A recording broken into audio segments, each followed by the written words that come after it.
تاریخ میں کچھ لمحات ایسے آتے ہیں جو انسانیت کا پورا رخ ہی بدل دیتے ہیں۔ آج ہم ایک ایسے ہی سفر کو سمجھنے کی کوشش کریں گے، نبی اکرم صلی اللہ علیہ وآلہ وسلم کا سفر، مکہ کی شدید ترین مخالفت سے لے کر مدینہ میں ایک بالکل نئے معاشرے کی بنیاد رکھنے تک کا سفر۔ یہ صرف ایک جگہ سے دوسری جگہ جانا نہیں تھا، بلکہ یہ انصاف، بھائی چارے اور ایک نئی ریاست کی تعمیر کی داستان ہے۔ ذرا تصور کریں، کہانی کا آغاز اس شدید، ناقابل برداشت ماحول سے ہوتا ہے جس کا سامنا ابتدائی مسلمانوں کو کرنا پڑ رہا تھا۔ یہ الفاظ صرف ظلم کی ایک تصویر نہیں ہیں، بلکہ یہ اس عزم اور استقامت کی گواہی ہیں جس نے آگے چل کر تاریخ کے سب سے بڑے واقعات میں سے ایک کی بنیاد رکھی۔ تو آئیے پہلے حصے میں دیکھتے ہیں کہ مکہ میں وہ مخالفت کیسی تھی، وہ کون سا منظم ظلم تھا جس کا سامنا نبی اکرم صلی اللہ علیہ وآلہ وسلم اور ان کے ساتھیوں کو کرنا پڑا۔ دیکھیں، قریش کی مخالفت صرف کوئی زبانی کلامی بات نہیں تھی، یہ ایک پوری مہم تھی۔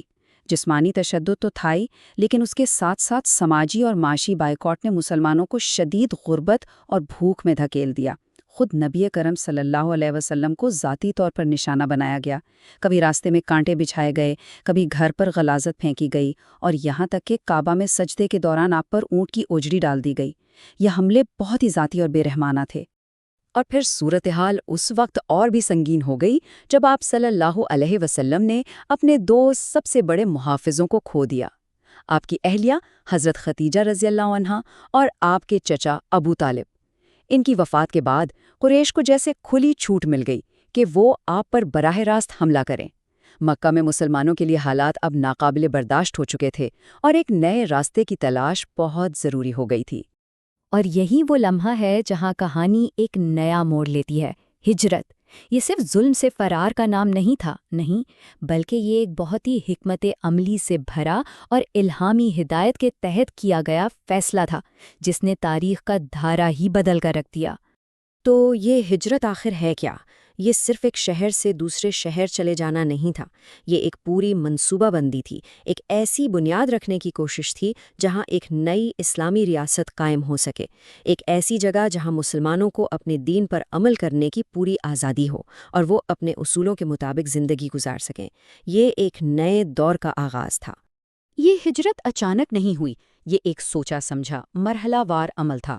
سب سے پہلے یثرب، جو بعد میں مدینہ کہلایا، وہاں کے قبائل نے عقبہ کے مقام پر آپ صلی اللہ علیہ وسلم سے ملاقات کی اور آپ کو مکمل حمایت اور حفاظت کی یقین دہانی کرائیں۔ اس کے بعد تقریباً 3 مہینوں تک مسلمان چھوٹے چھوٹے گروہوں میں خفیہ طور پر مکہ سے نکلتے رہے، اور آخر میں جب آپ صلی اللہ علیہ وسلم نے اپنے تمام ساتھیوں کی حفاظت کو یقینی بنا لیا، تب آپ نے حضرت ابو بکر رضی اللہ تعالیٰ عنہ کے ساتھ یہ سفر شروع کیا، جس کا اختتام مدینہ میں ایک شاندار پرجوش استقبال پر ہوا۔ مدینہ پہنچنے پر 2 بڑے گروہ سامنے آئے، ایک مہاجرین، یعنی وہ لوگ جنہوں نے اللہ کی خاطر اپنا گھر، اپنا مال، اپنا سب کچھ مکہ میں چھوڑ دیا تھا، اور دوسرے انصار، یعنی مدینہ کے وہ مقامی لوگ جنہوں نے ان مہاجرین کا کھلے دل سے استقبال کیا۔ انصار نے اپنے گھروں کے دروازے کھول دیے، اپنا مال آدھا آدھا بانٹ لیا اور بھائی چارے کی ایک ایسی مثال قائم کی جو آج تک نہیں ملتی۔ آئیے اب اس کہانی کے حل کی طرف بڑھتے ہیں۔ مدینہ پہنچنے کے بعد نبی اکرم صلی اللہ علیہ وسلم نے ریاست کی تعمیر کا کام شروع کیا اور اس کی بنیاد رکھی ایک ایسی دستاویز پر جسے تاریخ میثاق مدینہ کے نام سے جانتی ہے۔ یہاں ایک بہت بڑا سوال کھڑا ہوتا ہے۔ ایک ایسا شہر جو تقریباً 100 سال سے قبائلی جنگوں کا شکار تھا، جہاں مختلف مذہب اور قبیلے کے لوگ آپس میں لڑتے رہتے تھے، وہاں ایک متحدہ اور پرامن ریاست قائم کرنا کیسے ممکن تھا؟ یہی وہ بہت بڑا چیلنج تھا جس کا سامنا نبی اکرم صلی اللہ علیہ وآلہ وسلم کو تھا۔ اور اس چیلنج کا جواب تھا میثاق مدینہ۔ یہ کوئی عام معاہدہ نہیں تھا، یہ بہت جامع تھا۔ اس میں صرف مسلمان ہی شامل نہیں تھے، بلکہ مدینہ میں رہنے والے یہودی قبائل اور مشرک عرب بھی اس کا حصہ تھے۔ یوں سمجھ لیں کہ یہ ایک کثیر المذہب اور کثیر القبائلی معاہدہ تھا جس نے سب کو ایک ہی سیاسی اکائی کے طور پر جوڑ دیا۔ اس کا سب سے پہلا اور اہم نقطہ یہ تھا، میثاق نے تمام گروہوں کو ملا کر ایک امت، یعنی ایک سیاسی برادری بنا دیا۔ اس کا مطلب یہ تھا کہ اندرونی طور پر سب کے مذاہب الگ الگ ہو سکتے تھے، لیکن بیرونی دنیا کے لیے وہ سب ایک قوم تھے۔ یہ اس دور کے قبائلی نظام کے لیے ایک انقلابی سوچ تھی جہاں وفاداری صرف خون کے رشتے کی ہوتی تھی۔ اور اس سے بھی زیادہ اہم بات، اس میثاق نے مذہبی آزادی کی ضمانت دی۔ یہ شک بالکل واضح طور پر کہتی ہے کہ یہودیوں کو اپنے مذہب پر عمل کرنے کا پورا حق حاصل ہے، بالکل اسی طرح جیسے مسلمانوں کو اپنے دین پر۔ اس نے ہر گروہ کی مذہبی شناخت کو نہ صرف تسلیم کیا بلکہ اس کا احترام بھی کیا۔ اور آخر میں اجتماعی تحفظ کا اصول۔ میثاق نے یہ شرط رکھی کہ اگر مدینہ پر کوئی باہر سے حملہ کرتا ہے تو تمام فریق، چاہے ان کا مذہب کچھ بھی ہو، مل کر شہر کا دفاع کریں گے۔ اس ایک اصول نے ذاتی اور قبائلی وفاداریوں کو ایک مشترکہ شہری ذمہ داری میں بدل دیا۔ تو اس سب کا نتیجہ کیا نکلا؟ اس نئے مدنی معاشرے کی میراث کیا تھی؟ آئیے ذرا اس کی تعمیر کے بنیادی ستونوں پر ایک نظر ڈالتے ہیں۔ نبی اکرم صلی اللہ علیہ وسلم نے اس معاشرے کی بنیاد 4 ستونوں پر رکھی۔